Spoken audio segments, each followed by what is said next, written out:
I don't remember exactly what the lady's name was there, but she said something very interesting. We said. What was her name?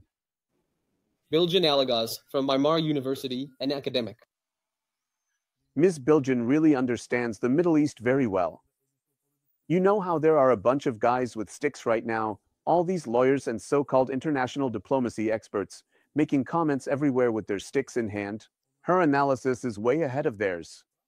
For example, she made an interesting observation on your show. That shouldn't be overlooked. She says, actually, this Israeli operation didn't start in 2023. She says it began in 2020, with the killing of the general who led the Qassam brigades in Iraq. If you remember, at that time, Israel was the one who carried out the killing, and afterwards, there was a missile strike. So Iran said, we will take revenge for this will happen, that will happen, and there were missile exchanges back and forth, but it ended there. Actually, the field cleansing, that is, Israel's clearing of forces under Iranian influence, started in 2020 in Iraq with the assassination. After that, Hamas came, the Hamas leader arrived, and then they flattened Gaza and neutralized Hamas. They killed all the commanders. Then they somehow sidelined Hezbollah. After that, they toppled the Syrian state, Assad. And anyway, their relationship with the Kurds is, complicated. Right now, actually, in the Middle East, the only place where Israel hasn't gone head-to-head or confronted directly is Turkey. Otherwise, if you look at it, something like this with Iran has been expected for years anyway, just like Arta said. And this was bound to happen too. I mean, what's happening here now? I still watch it all with amazement, People still, my kid could read the situation this well, still think they'll go back to the negotiating table. People are still making calculations about where the nuclear negotiations will be held. Will it be in Istanbul or somewhere else? Come on, they're trying to overthrow the regime. They're not just targeting the Iranian regime, they're trying to end Iran's presence in the Middle East. They're trying to turn Iran into a kind of puppet state, like Syria. They're trying to break its military power. That's why we're seeing these explosions. That's why we're witnessing everything that's happening right now. I mean, if you don't see this, then it's not about whether they're going to build a nuclear bomb or not, or whatever else people are saying. If you want, you can tie this to the Israelis' so-called mega ideal, or, say that Moses said this or that. Or that it's written in the Torah. You can just lay it out there openly. Or if you want, explain it as the ideal of dividing the Middle East, at least Israel's surroundings, into smaller, non-threatening pieces under our control. However you want to explain it. But this issue isn't about that. I mean, Iran was going to be hit anyway. Just like we have the law of the wolf here, this is the law of the wolf in the Middle East. They were going to strike here anyway. Today, they say it's about the nuclear bomb. If it were yesterday, they would have said something else. But somehow, it would have turned into something else. Of course, now there's an interesting situation. Okay, so they're attacking, but then what? This is what nobody knows right now. Because suddenly, the son of Pahlavi appeared on the scene. He's making the rounds in the Western media, addressing Iran. If you remember, Netanyahu was the first to make an address. Oh, Persians, you need to be liberated, you need to be free. So, how are they supposed to become free? That's the tricky part. Why? Since 1979, or even before that, even during the time of Shah Pahlavi, we weren't exactly looking at a very democratic country. It was a monarchy. Afterwards, sure, there was more secularism. Well, maybe not secularism, but it was a bit more modern. But in terms of governance, there really wasn't much democracy in Iran. Right now, there's no practice of democracy at all. There's still an incredibly powerful secret service that's active. And then you have the Islamic, religious group called the Revolutionary Guards, a sort of parallel structure that's embedded within the state. So, as far as I can see, Israel's tactics aren't just about bombing, if you've noticed. They just appointed a new chief of general staff. 3 days ago, they killed the guy too.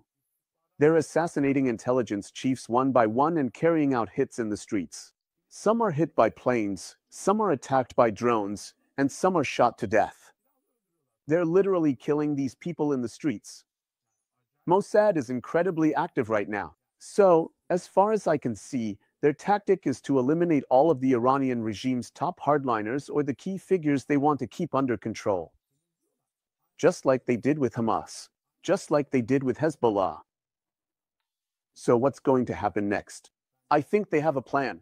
Right now, they're not moving forward without a plan. Like, oh, it just happened, there wasn't suddenly an agreement. They're saying, let's go and hit them. Step by step, they brought it to this point. I mean, without using ground forces there. Now, for example, there are statements coming from the Israelis. They're saying, we're going to carry out such an operation, talking about the pager issue and so on. They're saying that'll look really minor in comparison. Or, for example, if they kill the current religious leader or the head guy, will this story be over? It won't be over. They'll just choose someone else to replace him. But at least right now, they're trying to bring down a very strong bureaucratic structure there. That's what I see. That's my impression at the moment. Is there any response from the other side?